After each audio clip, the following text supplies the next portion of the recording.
So when the big, beautiful bill passes 214 or 215 to 214, I guess everybody who voted for it can call themselves the deciding vote. So Derek Schmidt's here, Kansas Congressman, 2nd Congressional District. Congressman, how does it feel to be the deciding vote on the big, beautiful bill? Well, Pete, there's a lot of truth in what you say. With a narrow majority in the House overall, every majority party member is a deciding vote in almost everything that passes in a partisan fight. And so, it's great. We got this thing moved along. There's a lot of warts on this thing, but overall it moves us in the right direction. I hope the Senate can make some additional tweaks and improvements, and we're going to get it on the president's desk this summer. So you've been obviously around Kansas politics for a large part of your adult life, but you are in the U.S. Congress, obviously, for the first time. This is your first year being there. What was the biggest surprise, disappointment, however you want to frame it, going through this process at this level for the first time? I underestimated how much the sheer size of the House of Representatives affects how you have to do business with other people. 435 people is a lot of people. I mean, it's like almost 3.5 times the size of the Kansas House of Representatives. And what that means, it's not just the numbers. What it means is it's a lot harder to actually get to know most of your colleagues. I mean, there's lots of House members I haven't met yet. You don't spend time with most of them unless you serve on a committee together. And so, it's the little things. In politics, as in any human interaction, you get to know somebody, you know their family, you know their kids, you know their preferences, things they don't like, how they interact with people. And here, it's a lot harder because a lot of folks are functionally strangers to you unless you've been around for a long time. And so, we're adapting to that, but that's a real thing. Politics is a people business that includes with people that represent other parts of the country, and we got to retool a little bit to be able to do that. You mentioned some of the warts, and this week, of course, Elon Musk came out fairly critical of the lack of cuts courtesy of Doge in this bill. Do you see a time when hopefully some of these cuts can become permanent courtesy of Congress, or are we just not there yet because of the numbers that you referenced earlier? No, we're going to get there. Some of us have been arguing now for several months that what we ought to do.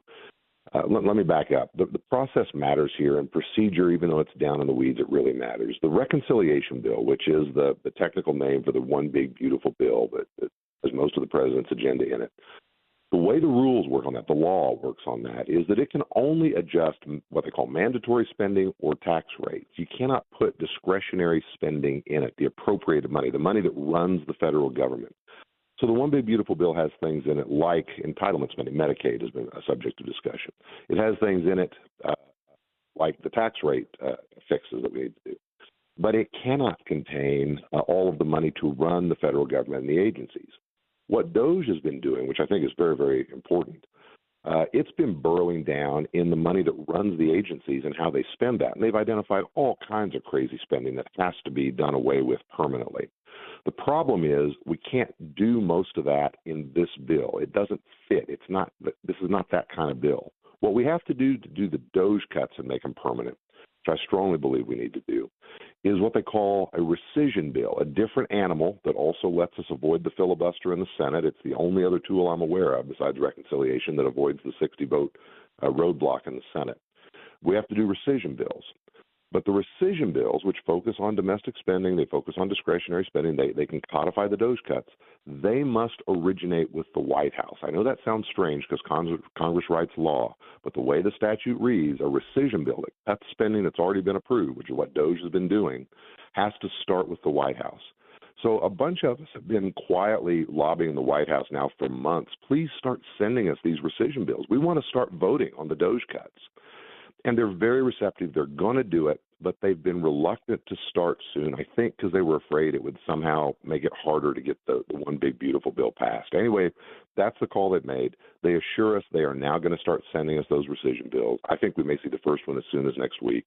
We're ready to go. We're going to start passing them, lock in the Doge cuts, make them permanent, do what the people want us to do, which is now that Elon and Doge has found this absurd spending, we're going to go in and wipe it out in Congress and make sure that it stops. Derek Schmidt, Kansas Congressman, 2nd District, is here on KCMO. So as we approach the top of the hour then, Congressman, what is that thing that, you're going back, I would imagine, next week? I know you're home in Kansas now, but what do you want to see happen when it comes to this big, beautiful bill? Because, of course, now it's in the Senate hands after you guys passed it. Where does it go from here, and how do you want to see this play out? Well, you're right. I mean, the ball's now in the Senate's court. In an ideal world, perhaps they would make no changes to it to go right to the president. That would be the most certain thing. Realistically, that's not going to happen. The Senate's going to leave its imprint on the bill. They're going to have some of the same tensions that we had, where you've got one faction that wants to spend more on this, and one faction that wants to spend less on that, and one faction that wants the tax cuts bigger, and one faction that wants them smaller, and one faction that thinks the overall deficit reduction is not enough.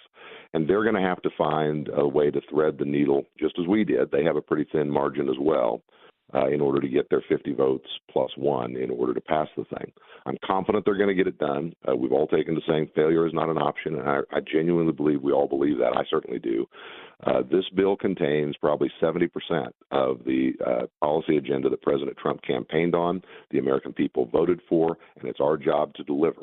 And so we've got to get this done. The Senate will. My own personal view, I hope maybe they can kind of roll back some of the provisions that benefited other parts of the country a little more than they benefited us. Things like the SALT tax deduction that was really important to the New Yorkers, but a little bit frustrating to those of us in the Midwest. And at the same time, I'd be very happy if they could maybe squeeze out a bit more spending reduction in it. I mean, there's a $1.5 trillion reduction in spending in this bill over the next 10 years. That is the biggest downward bend to the curve. It's still going up. I mean, federal spending still grows, but it grows slower. And that's the biggest slowing in federal spending growth ever in the history of this country. So that's good, but it is not enough. And I would be happy if the Senate could squeeze some more out. Well, Congressman Derek Schmidt, we appreciate you joining us, and we will stay tuned to see what happens. Thanks so much. Really appreciate it, Pete. Thanks for letting me be with you. You as well. Derek Schmidt on KCMO.